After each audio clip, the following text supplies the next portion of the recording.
La cogobernanza con los territorios en la desescalada por el coronavirus ha diluido las críticas de los presidentes autonómicos al gobierno. Los reproches de las últimas semanas en la conferencia de líderes territoriales por la unilateralidad del Ejecutivo en la toma de decisiones se han reducido de forma notoria en la 9ª cita desde la entrada en vigor del estado de alarma. El malestar de Íñigo Urkullu y Quim Torra en anteriores reuniones no se ha producido en esta ocasión.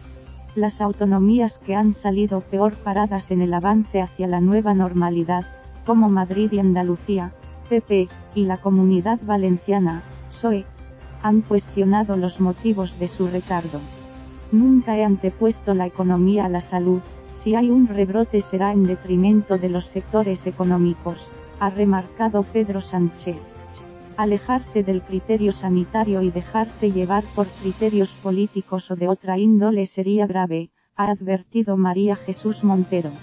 La ministra de Hacienda ha rechazado que se hayan producido falsos agravios al término de la cumbre. La presidenta de la Comunidad de Madrid, Isabel Díaz Ayuso, ha defendido su gestión y la necesidad de pasar a la fase 1 pese al informe en contra de Yolanda Fuentes, que dimitió el jueves como directora general de Salud Pública. No es recomendable cambiar de fase, concluía en un informe que la presidenta de Madrid decidió ignorar. El consejero de Sanidad, Enrique Ruiz, pidió esperar una semana. Debido a las diferencias en el gobierno de coalición con Ciudadanos, Madrid presentó con un día de retraso su solicitud. He recibido ataques desmesurados e injustos.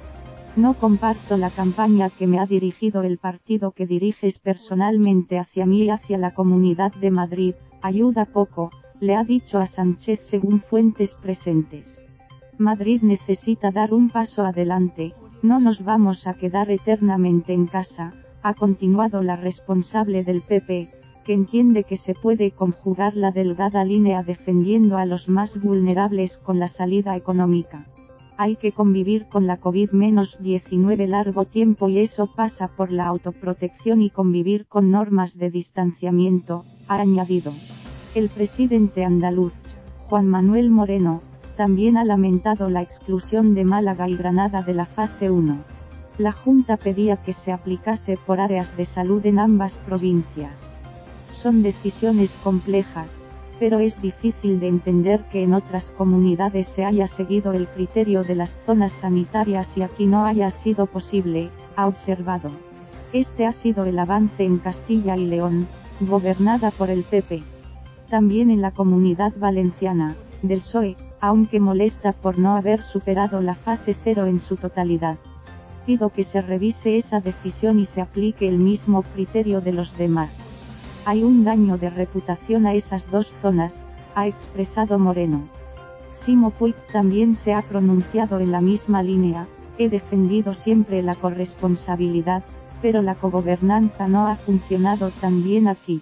El presidente valenciano ha incidido en que el único método de la cogobernanza es seguir criterios comunes.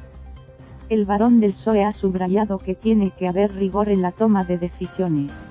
Según asistentes a la reunión, Puig ha manifestado que confía plenamente en la honestidad de los técnicos y por supuesto en los responsables políticos, pero que frente al informe de 232 páginas presentado el miércoles por la Generalitat al Ministerio de Sanidad para la desescalada, acreditando el cumplimiento de las condiciones para pasar a la fase 1, la Comunidad Valenciana no ha recibido un papel. Las decisiones se toman desde la cultura escrita, ha sentenciado. El Lehendakari ha valorado el acuerdo en el Congreso que canaliza la cogobernanza. El gobierno se aseguró el respaldo del PNV en la votación de la cuarta prórroga del estado de alarma tras admitir una enmienda de los nacionalistas vascos para ir de la mano en cogobernanza y codecisión. Podemos ampliar ya la mirada, ha destacado Urkullu según fuentes presentes, que ha señalado que la planificación y la inversión pública serán fundamentales para responder a la crisis socioeconómica. El presidente de Euskadi ha animado a lograr un consenso estatal en el desconfinamiento y cree necesario clarificar los límites del déficit. Torra, que a diferencia de Madrid no pidió el avance a la fase 1 de toda Cataluña, ha mostrado su preocupación por la sensación de relajamiento general. El presidente de la Generalitat ha propuesto el uso obligatorio de mascarillas en cualquier espacio público. En línea con la Cámara de Comercio catalana, el dirigente de Junts per Catalunya estima que se deberían gastar 12.000 millones para apuntalar su economía. Tenemos 3 meses para salvar la economía y el empleo, mantener un puesto de trabajo es más barato que perderlo. También ha incidido en que se debe cubrir a las familias más vulnerables con subsidios como algunos que ya existen en Canadá o Noruega. Alberto Núñez Feijóo ha avanzado que planteará un nuevo acuerdo de gobernanza para utilizar otro instrumento que no sea el estado de alarma. El presidente de Galicia defiende un sistema de emergencia sanitaria en lugar de un estado de alarma que permita regular cuestiones sanitarias. No lo que está ocurriendo con esta excepcionalidad constitucional, ha manifestado. Sánchez se ha comprometido a impulsar una fórmula de gobernanza con las autonomías que propondrá a los grupos parlamentarios del Congreso. El objetivo sería una reforma legislativa una vez se supere la crisis sanitaria y decaiga el estado de alarma que, llevará implícita la modificación de leyes ordinarias como la de Salud Pública de 2011 o la de Sanidad. Pero ahora el instrumento que tenemos es el que tenemos, ha concluido en alusión al estado de alarma, que restringe la movilidad entre provincias.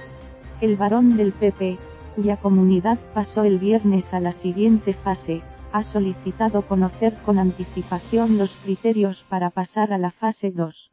No ha sido su única petición en una cumbre de marcado contenido técnico. Feijóo quiere que se abran las grandes superficies comerciales siguiendo el modelo alemán así como la reapertura de los centros de día para personas mayores. Además, ha solicitado que se permita la pesca en los ríos gallegos y la caza de jabalíes para evitar su plaga. Sánchez lo estudiará. El presidente gallego también ha reclamado un acuerdo con Portugal que favorezca la movilidad de 70.000 trabajadores transfronterizos. Emiliano García Paje no ha sido crítico pese a que Guadalajara y Cuenca, donde no hubo ningún fallecido en las últimas 24 horas, son las únicas provincias de Castilla-La Mancha que han pasado a la fase 1. La posición más conservadora del Ministerio de Sanidad debe ser mayor que la suma de 17 posiciones, ha afirmado. Eso sí, García Paje ha constatado la evolución favorable de los indicadores sanitarios y ha insistido en que hay provincias que pueden pasar a la siguiente fase en un periodo muy breve de tiempo. El dirigente socialista ha hecho hincapié en el reparto del fondo no reembolsable. Entiende que se debe repartir por la incidencia real de la COVID-19 y no por la potencial. Es decir, por la población. Además, ha insistido en que se debería aprovechar la ocasión de tomar una decisión histórica, que la renta básica sirva para igualar en toda España. Javier Lambán, que ha iniciado su intervención con unas palabras de recuerdo a Alfredo Pérez Rubalcaba, que falleció hace un año, un hombre que prestó servicios a España, ha dicho cree que en el reparto de fondos estatales se debe tener en cuenta el coste de prestación de servicios públicos en función de la demografía para no generar mayores desigualdades. Como Asturias, ha recordado que cuando planteó la inclusión de comarcas ya en la fase 2 se pensaba en la flexibilización en determinadas zonas rurales para reactivar la actividad económica con otros parámetros diferentes a los de las grandes ciudades, así como la movilidad interior. El presidente cántabro, el regionalista Miguel Ángel Revilla, ha criticado la falta de información. Esto es como Eurovisión. No se nos comunicó si íbamos a pasar o no. Al menos que haya una mínima deferencia. A eso se le llama detalle, delicadeza, ha dicho muy molesto. Otras comunidades consultadas afirman que se les notificó la situación de sus respectivos territorios antes de la comparecencia del ministro de Sanidad, Salvador Illa, el pasado viernes. Como Feijóo, Revilla ha pedido que se pueda pescar, esto no es Madrid. Al igual que Torra, ha planteado que los ayuntamientos puedan disponer de sus ahorros para invertirlos en obras y contratación. El presidente del gobierno ha explicado que el fondo de 16.000 millones no reembolsables se distribuirá en 4 tramos. El primero, de 6.000 millones, se pagará en julio basándose en el gasto sanitario. El siguiente, de 4.000, se repartirá según los criterios de gasto sanitario de octubre y se abonará en noviembre. El tercero, 1.000 millones a desembolsar en noviembre, se repartirá sobre la base de criterios de gasto social. Los 5.000 millones del último tramo se destinarán a la disminución de la actividad económica. La parte ligada al gasto sanitario, la más relevante, se distribuirá en función a indicadores. La fase social dependerá de criterios poblacionales, y el resto, por la caída de recaudación. La prolongación de los ERTE hasta el 30 de junio ha sido celebrada con unanimidad. Se trata de una demanda que venían haciendo presidentes de distinto signo, aunque hay quienes piden que se extienda hasta después del verano. Nos estamos gastando en estos ERTE más de 4.500 millones de euros al mes, ha destacado Sánchez. El presidente ha señalado que habrá 2 tipos de expedientes temporales de empleo, unos totales y otros parciales en función del reinicio diferente de la actividad. En cualquiera de las 2 situaciones se exonera el pago de cotizaciones empresariales. En los ERTE totales se extienden a las cuotas de mayo y junio, el 100% para empresas de menos 50 trabajadores y el 75% para las de más de 50. En los ERTE parciales, Sánchez ha anunciado la exención de los trabajadores que por primera vez se incorporen al trabajo. Será de un 85% en mayo y un 70% en junio. Otros ajustes son la extensión de la protección de fijos y discontinuos y fijos periódicos hasta el 31 de diciembre en el caso de no ser llamados o si su trabajo no se hubiera interrumpido por la crisis sanitaria, y la garantía de no despido en los 6 meses posteriores al fin del ERTE por fuerza mayor.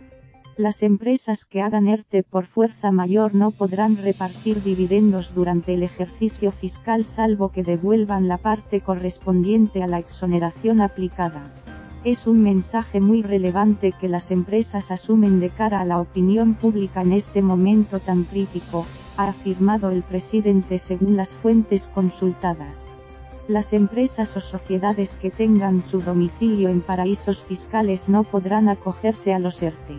El gobierno firmará este lunes el acuerdo sobre los expedientes de regulación temporal de empleo alcanzado con los agentes sociales. Al acto asistirá Sánchez junto al vicepresidente de Derechos Sociales y Agenda 2030, Pablo Iglesias, la vicepresidenta de Asuntos Económicos y para la Digitalización, Nadia Calviño, y la ministra de Trabajo, Yolanda Díaz. En representación de los agentes sociales lo harán el presidente de la COE, Antonio Garamendi, el presidente de CEPIME, Gerardo Cuerva, el secretario general de CCO, Unai Sordo, y el secretario general de UGT, Pepe Álvarez. Información sobre el coronavirus. Aquí puede seguir la última hora sobre la evolución de la pandemia. Así evoluciona la curva del coronavirus en España y en cada autonomía. Preguntas y respuestas sobre el coronavirus, guía de actuación ante la enfermedad. En caso de tener síntomas, estos son los teléfonos que se han habilitado en cada comunidad. Pinche aquí para suscribirse a la newsletter diaria sobre la pandemia.